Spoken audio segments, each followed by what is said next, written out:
احادیث کی تعداد کتنی ہے؟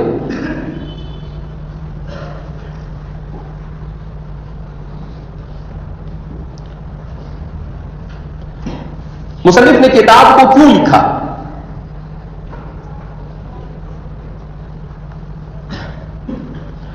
اور صحیح ہے مسلم کے احادیث کا درجہ کتنا ہے اور کیا ہے؟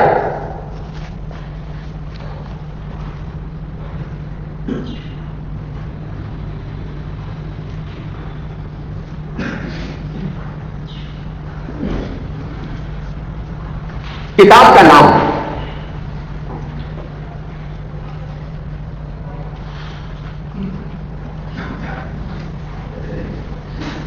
اس کتاب کے نام کے سلسلے میں ایک بات یہ بیان کی جاتی ہے کہ مصنف نے اس کا نام الجامع الصغیر رکھا. مصنف نے اس کا نام الجامع الصغیر رکھا.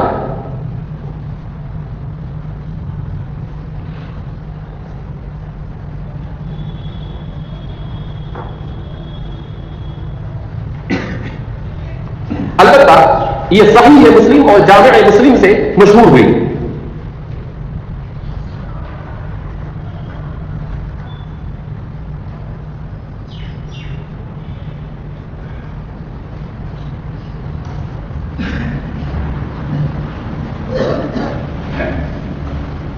امام مسلم کے شاگرد مکی ابن عبدان فرماتے ہیں، امام مسلم کے تلمید اور شاگرد مکی ابن عبدان فرماتے ہیں، میں نے امام مسلم سے سنا کہ الحمدللہ میں نے اپنی اس کتاب میں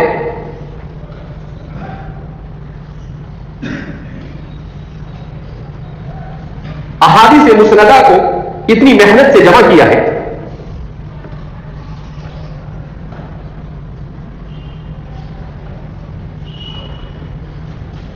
کہ 200 سال تک بھی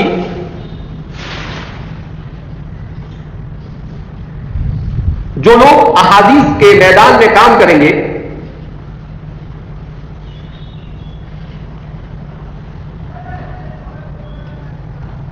تو ان کا مدار میری یہ کتاب ہوگی.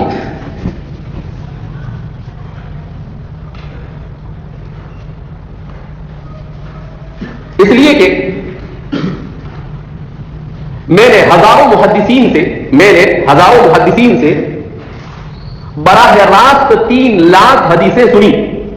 براہ راست 3 لاکھ حدیثیں سنی سند کے ساتھ.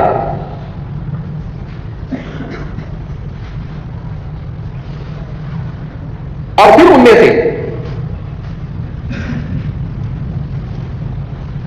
4000 حدیثوں کا انتخاب کیا.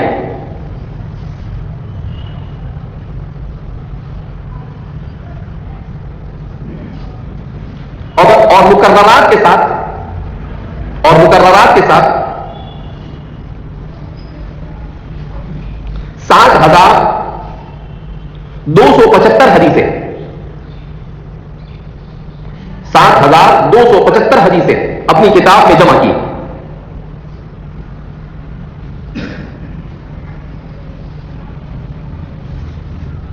آپ کے ایک رفیق درس احمد ابن سلمہ فرماتے ہیں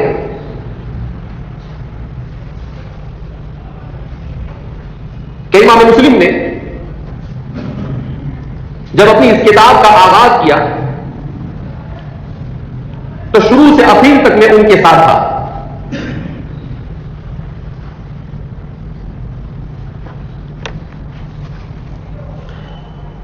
تقریباً اس کتاب کی تصنیف میں انہیں 15 سال لگے.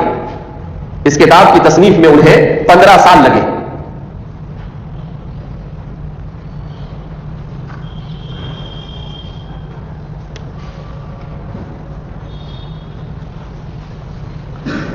تو یہ ہے مصنف نے اس کا نام الجامع الصغیر ذکر کیا ہے. البتہ الجامع الصحیح للامام المسلم سے اسے شہرت حاصل ہوئی اور بھی مختصر کر صحیح مسلم سے اسے کیا کیا جاتا ہے، یاد کیا جاتا ہے. اس میں کتنی حدیثیں ہیں تو بغیر مقررات کے 4000 حدیثیں ہیں اور مقررات کے ساتھ 60,275 احادیث ہیں. اور احمد ابن سلمہ کا دعویٰ تو 12,000 حدیثوں کا ہے، لیکن صحیح یہی ہے کہ 60,275 حدیثیں مقررات کے ساتھ صحیح مسلم کی بنتی ہے. امام مسلم مسلم نے اس کتاب کو کیوں تصنیف کیا؟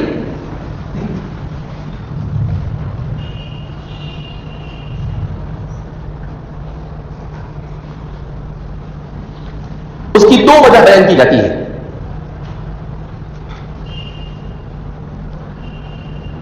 ایک تو یہ کہ ان کے بعد معاصرین اور تلامذہ نے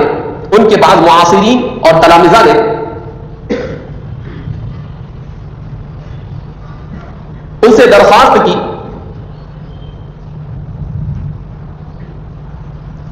کہ آپ نے در بدر کے اسفار کر جو اتنی ساری احادیث کو جمع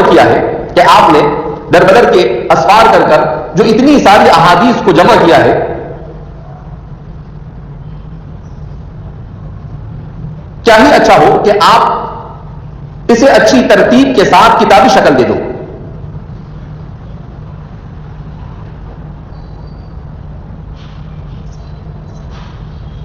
تو آپ نے اس مطالبے پر اس کتاب کو مرتب کیا.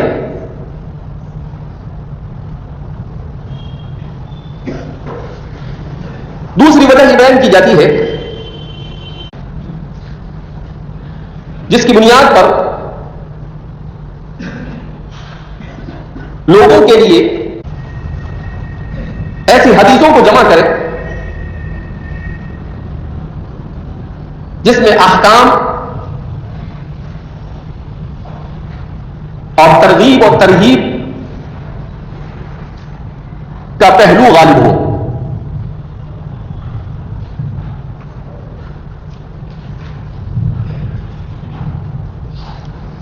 اور وہ کتاب ضعیف روایتوں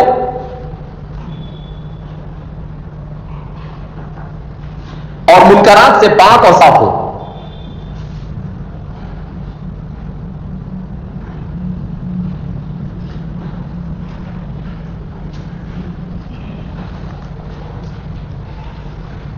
اسی غرض سے آپ نے اس کتاب کو مرتب کیا.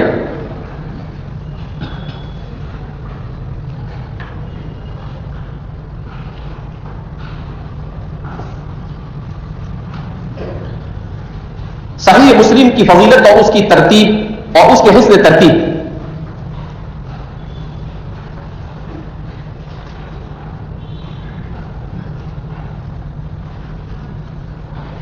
شارح مسلم امام نووی فرماتے ہیں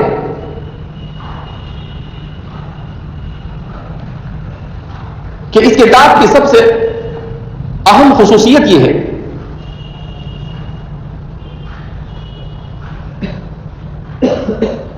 کہ مصنف نے بہت عمدہ ترتیب کے ساتھ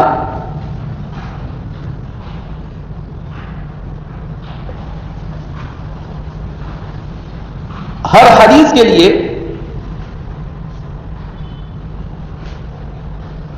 طویل عنوان قائم کر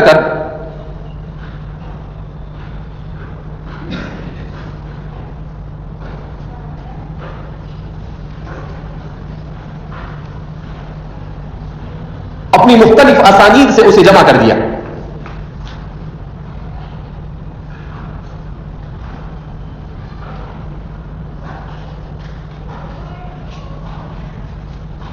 جس کی وجہ سے طالب علم کے لیے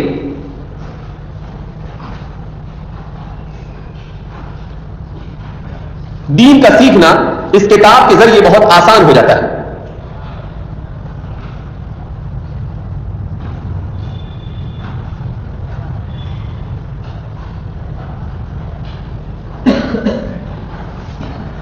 یہ اس کتاب کی سب سے بڑی خصوصیت دو خصوصیتیں. ایک ہے ان کی حسن ترتیب. حسن ترتیب میں صحاح ستہ میں امام مسلم کو کوئی نہیں پہنچ سکتا. بہت عمدہ ترتیب کے ساتھ پہلے ابواب العقائد کو ذکر کرتے ہیں, پھر اس کے بعد ابواب الطہارت کو ذکر کرتے ہیں, اور پھر اس کے بعد تو اس کتاب میں جامعیت بھی ہے, حسن ترتیب بھی ہے, اسی کے ساتھ ساتھ اختصار بھی ہے. بخاری کے مقابلے میں کتاب بہت مختصر ہے, بالکل اس کے عادی ہے. تو اختصار کے ساتھ دوسری خصوصیت ان کی یہ ہے کہ اپنی اس کتاب میں امام بخاری کے یہاں پر ترجمۃ الباب بہت مشکل ہوتا ہے. حدیث ذکر کرتے ہیں اور باب قائم کرتے ہیں تو باب اور حدیث کو اتنی آسانی کے ساتھ مناسبت نہیں دے سکتے آپ, اس لیے کہتے ہیں فقہ البخاری فی تراجمہ. تو امام بخاری کے یہاں بہت مشکل ہوتا ہے, اور امام مسلم کے یہاں یہ کام بالکل آسان.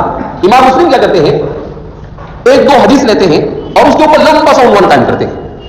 تو آدمی عنوان کو پڑھ کر ہی سمجھ جاتا ہے کہ اس باب میں کیا کہا جائے گا. تو آدمی باب کو پڑھنے سے پہلے صرف عنوان سے آدھی بات سمجھ لیتا ہے, صرف عنوان کو سمجھ لیتا ہے تو اس کو آدھی بات سمجھ میں آ جاتی ہے کہ اس میں یہ کہا جائے گا. تو پھر اس کے لیے اس باب کی دو چار حدیثیں جو ہوتی ہیں اس کو جمع, تو کثرت سے ابواب قائم کرتے ہیں اور لمبے لمبے ابواب قائم کرتے ہیں جس کو ہم ذیلی عناوین کہتے ہیں.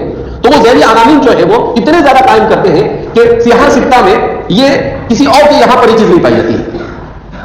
تو یہ دو خاص خصوصیتیں ہیں امام مسلم کی کہ انہوں نے بڑی عمدہ ترتیب کے ساتھ, اختصار کے ساتھ اور ابواب جو قائم کیے ہیں وہ ایسے انداز میں قائم کیے ہیں کہ طالب علم کے لیے کتاب کی احادیث ذکر کرتا احادیث کا سمجھنا آسان ہو جاتا ہے.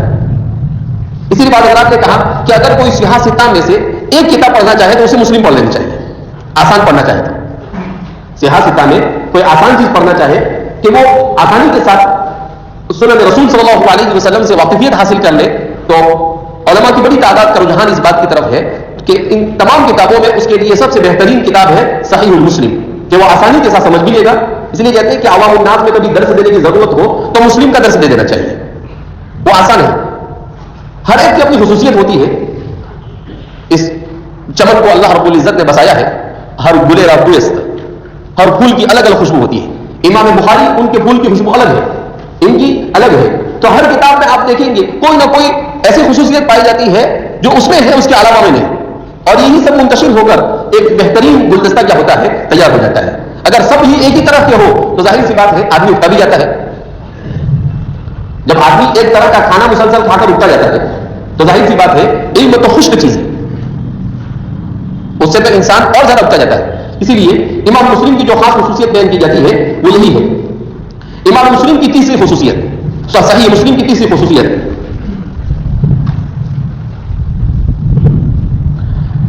امام مسلم نے اپنی اس کتاب کو جمع کرنے کے بعد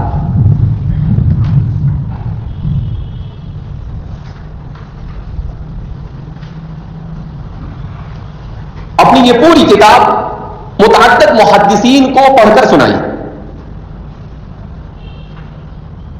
من تواضع للہ رفعہ اللہ.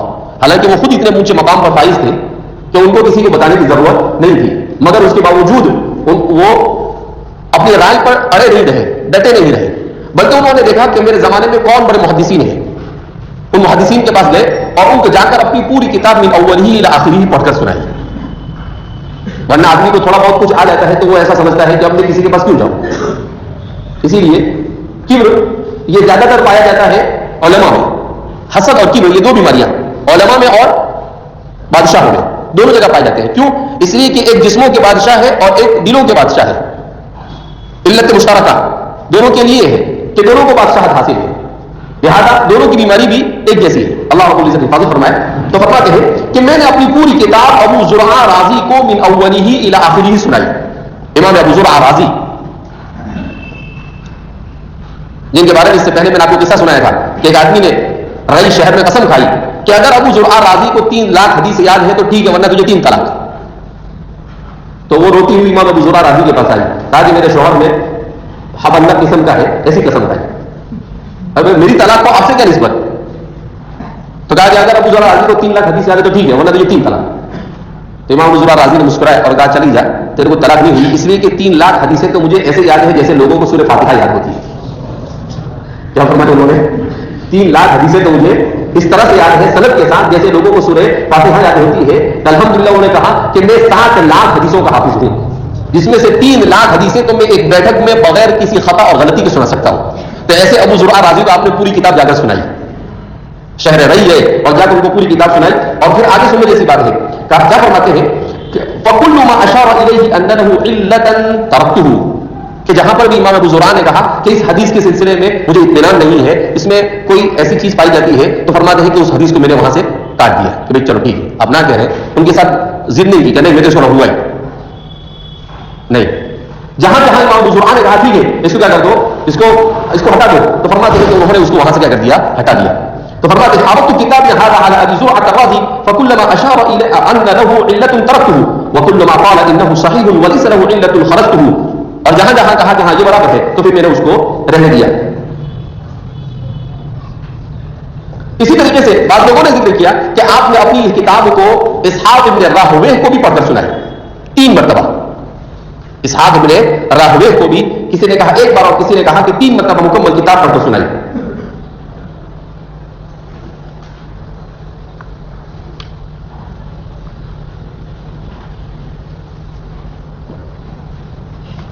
احادیث مسلم کا درجہ.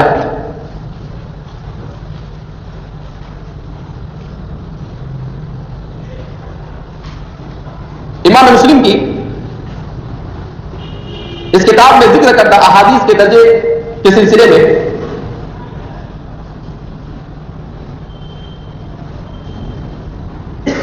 آپ کے تلمیذ ابن الشرقی آپ کے تلمیذ ابن الشرقی فرماتے ہیں میں نے امام مسلم سے سنا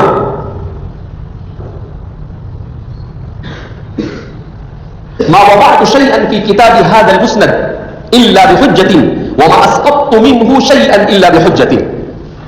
کہ میں نے اپنی اس کتاب مسند میں جس حدیث کو بھی رکھا ہے تو صحت کی بنیاد پر کسی دلیل ہی کی وجہ سے رکھا، اور جس حدیث کو بھی میں نے اس میں سے حذف کیا ہے تو اسے کسی نہ کسی دلیل کی بنیاد پر حذف کیا ہے. کسی حدیث کو ذکر کیا ہے تو اس میں کوئی نہ کوئی دلیل ایسی تھی میرے پاس، اس کی صحت تک پہنچنے کے لیے اسے میں نے ذکر کیا. اور جس حدیث کو میں نے اس میں سے ثابت کیا یعنی اس میں ذکر نہیں کیا، وہ بھی اس لیے ذکر نہیں کیا کہ اس میں کوئی نہ کوئی منکر یا کوئی نہ کوئی واہیات یا کوئی نہ کوئی ضعف یا کچھ بھی پایا جاتا تھا، تو ایسے ہی میں نے الگ جمع نہیں کیا ہے، بلکہ اتنے احتیاط کے ساتھ حجت اور دلیل کے ساتھ ہر چیز کو میں نے جمع کیا ہے.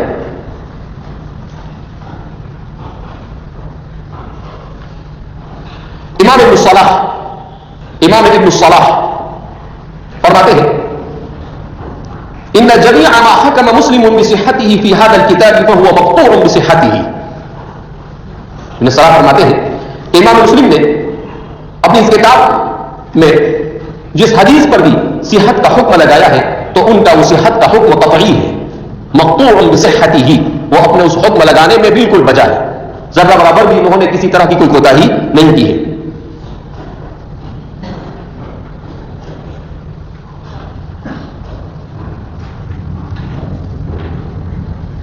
اسی لیے اللہ رب العزت نے اس کتاب کو تلقی بالقبول عطا فرمائی.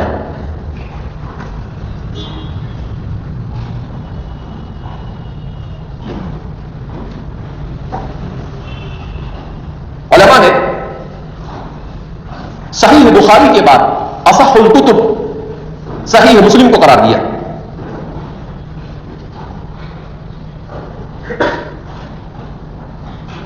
اور علماء نے لکھا ہے وَاتَّفَقَ الْبُخَارِيُّ وَمُسْلِمٌ عَلَى إِخْرَاجِهِ فَهُوَ مَقْطُوعٌ بِصِدْقِ مُخْبِرِهِ ثَابِتٌ يَقِينًا لِتَلَقِّي الْأُمَّةِ ذَلِكَ بِالْقُبُولِ.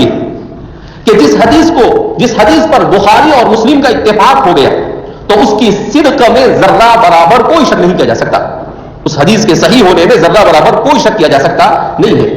کیوں؟ اس لیے کہ ان کے جمع کرنے والوں نے صحت اور اسناد کی پوری رعایت کی، اور ساتھ ہی ساتھ میں اللہ رب العزت نے اسے تلقی بالقبول عطا فرمائی.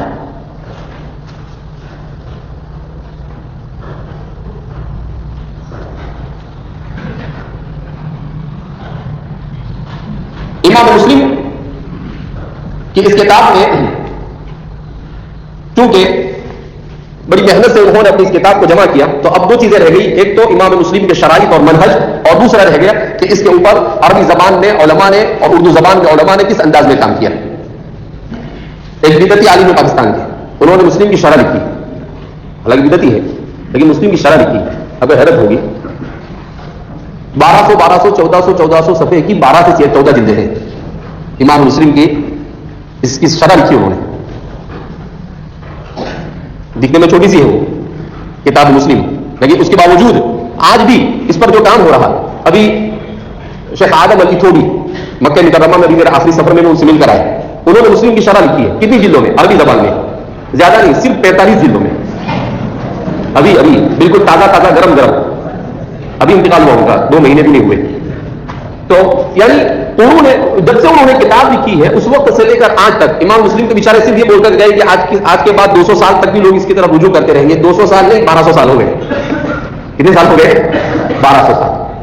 200 کے اوپر 1000 ہو گئے اور قیامت تک کہ آپ لوگ اس سے استفادہ کرتے رہیں گے. اس کو کہتے ہیں او علم ينتفع به. یہ صدقہ جاریہ. امام مسلم کے لیے اتنا بڑا صدقہ جاریہ ہے کہ امام مسلم جب اس کا ثواب دیکھیں گے تو وہ خود تعجب میں پڑ جائیں گے کہ یہ کیا ہو گیا, میں تو 200 سال بول کر آیا تھا اور یہ تو 200 سال کے بجائے 2000 سال تک لوگوں نے اس سے کیا کیا ہے, استفادہ کیا ہے. تو یہ اصل دوسری ساری وجوہات بعد میں. سب سے بڑی وجہ امام مسلم کا اخلاص, کہ انہوں نے اپنے اسلام کو کیسے کیا, اخلاص کے ساتھ. اور جس چیز میں اخلاص ہوتا ہے, اسی لیے شیخ عوامہ فرماتے ہیں الاخلاص یصنع العجائب. اخلاص یہ عجائبات کو وجود دیتا ہے. عجیب جملہ پہن کے انہوں نے کہا جب اخلاص کے ساتھ آدمی کوئی کام کرتا ہے تو اللہ رب العزت اس کے ہاتھوں پر عجائبات کو ظاہر فرماتے ہیں. تو اسلامی تاریخ میں ایسے بہت سارے عجائبات, پوری تاریخ عجائبات سے بھری ہوئی ہے. کیوں؟ اس لیے کہ سوائے قربانیوں کے اور کچھ ہے ہی نہیں. ابھی بھی ہم لوگ اسی لیے کمزور پڑ گئے کہ ہم قربانی نہیں دیتے, اور پہلے لوگ کیا تھے, قربانی دیا کرتے تھے. جب یہ امت ایک بار پھر قربانی پر آ جائے گی تو اس امت اور آنا ہی ہے. کنتم خیر امۃ اخرجت للناس. تو آج نہیں تو کل, دیر سویر کبھی نہ کبھی یہ امت کیا کرے گی, جاگے گی, اور جب جاگے گی تو سب کو سلا دے گی انشاءاللہ. چاہے کرنے والے کچھ بھی کرتے رہے. قرآن کریم میں اللہ فرماتے ہیں وَمَكَرُوا وَمَكَرَ اللَّهُ وَاللَّهُ خَيْرُ الْمَاكِرِينَ. یہ کیا کریں گے بیچارے, چپتی کا شوربہ. یہ کیا کریں گے, اچھلیں گے, کودیں گے, جب تک کہ اللہ نملی لہم ڈھیل دیتا ہے وہاں تک کہ کودتے رہیں گے. اور جب اللہ ثم کیدی متین, جب اللہ کھینچنے پر آئے گا تو ساری ان کی قدرت پھلان کیا ہو جائے گی, نکل جائے گی. جب عاد اور سمود نہیں بچے تو یہ کیا ہے, یہ تو ان کے سامنے بچوڑے بھی نہیں ہے. عاد اور سمود نہیں بچے. کانہم اعجاز نخل خاویہ, قرآن کریم کہتا ہے جیسے کہ کھجوروں کے تنے پڑے ہوئے, ایسے لمبے چوڑے تھے. اور صرف لمبے چوڑے نہیں تھے, انجینئر بھی تھے وہ. کانوا مہندسین, وہ کیا تھے, انجینئر تھے. بڑے بڑے مکان بنائے انہوں نے, اور ان کے آثار قدیمہ آج بھی مدائن کے اندر میں کیا ہوتے ہیں, پائے جاتے ہیں. تو وہ بھی نہیں بچے, ان کا علم بھی نہیں بچا سکا, ان کا جسہ بھی ان کو نہیں بچا سکا, کچھ نہیں بچا سکا. اللہ رب العزت جب گرفت پر آتا ہے تو کچھ بچتا نہیں.